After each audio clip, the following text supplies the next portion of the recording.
sana mahanap niyo yung asawa ko si Bebon. Pati yung mga kasama niya, baka patayin sila. Talaga po. Yung pala po ang tatay ko.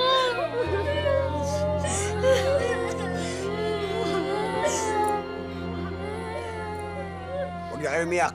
Ang importante na report natin sa mga pulis. Kung hindi man nila ito hanapin, kami mismo ang hahanap sa mga tatay niyo. Oh, narinig niyo yun, ha? Huwag na kayong umiyak. Sige na, makakabalik din dito tatay niyo, ha? Ano na yan?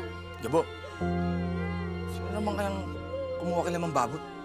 Tsaka, baka sila dudukutin, napakabait na tao nun. Oo nga. Wala naman silang mapapala dun eh. Wala naman mga pera yun para ipang ransom. Hindi kaya dinukot sila para wakwakin yung katawan? Hindi, tapos kukunin yung mga laman loob. O bakit? Eh, taon-taon naman nangyayari yan dito eh. Ang dami na nga nadukot dito eh. Gabo, simula nung nakulong ka, taon-taon may nawawala. Oo nga, totoo yan. Yung mga nakuha na ng mga kidney. Gabo, kaya nawawala si Lamang Babot at yung iba pang kalalakihan dito. Kinukuha yung lamang loob nila tapos binibenta sa foreigner.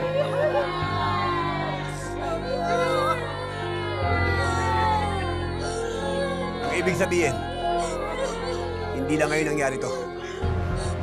Sigurado ako babalik ulit yung mga kumidap na yun.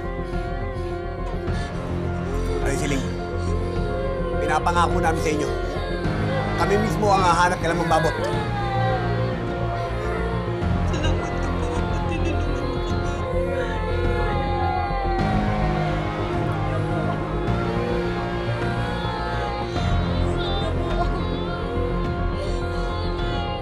Tara!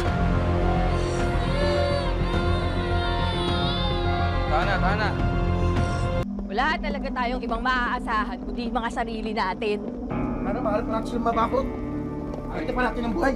Naku, mukhang tagilid na. Kung tama yung hinala natin na kaya sila dinukot para kunin yung laman loob nila, baka hindi na natin sila abutan ng buhay. Problema dyan, saan natin hahanapin yung mga yun? Oh, eh ba't din natin subukan magtanong-tanong? Sigurado may nakakita nung dinukot sila. Gabo. Alam ko saan dinala yung mga dinukot.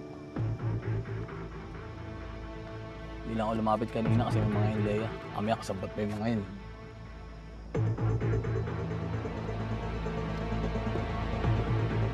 Saan? Tara, samahan ko kayo. Doon tayo sa sakyan. Sigurado ba kayo? Magtitiwala tayo kay Edwin?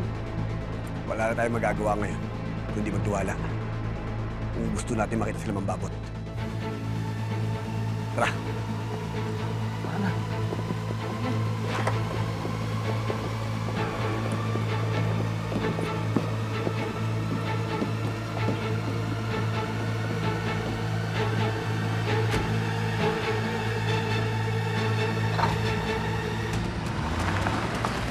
Gabo, sigurado ako sa gagawin natin.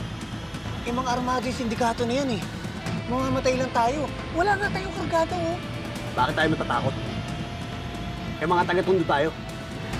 Ang sandataan natin ay yung puso natin. Wala tayo dapat katakutan. Tama si Gabo. Saka pare-pares naman tayo lumaki sa basagulod. Hindi natin sasuntuin yung mga yun.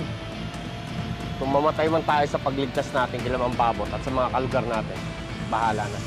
Ang mahalaga, may nagawa tayong mabuti sa buhay natin. Gabo, nag-aalab na puso, ikaw ang pag-asa ng bayan, tagapag